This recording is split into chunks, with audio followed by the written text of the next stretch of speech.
Hi, boys and girls. It's Mrs. Tinsley. Thanks for watching our video about our writing objective this week. Our writing objective is to talk about prepositions.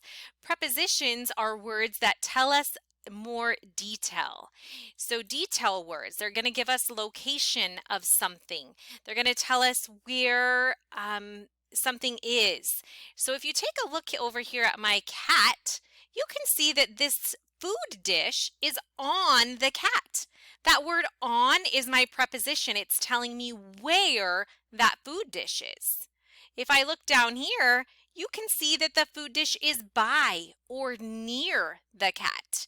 So that is a preposition, the word by or near by the cat.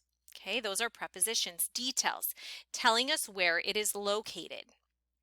So I want you to take a look right here at my pictures of these animals.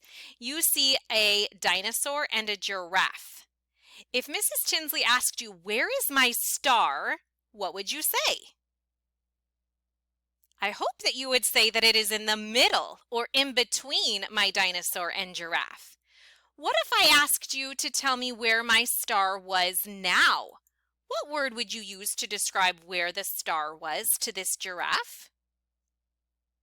I hope that you would say on or above. So above the giraffe or on is our preposition to describe where that star is, the detail. Last one, what if I said over here, "Where is my star now?" You are right. I hope you said under or beneath the dinosaur. That is where my star is. Those are prepositions telling us where something is located. So this week when you come to class, we're going to take a look at some prepositions within sentences to decide what the preposition is and if it is true or false.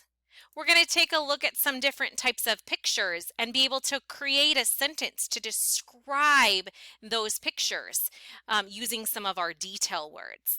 So I hope to see you in class this week. And again, remember, detail words are also called prepositions. So see you guys in class. Have a great rest of your day.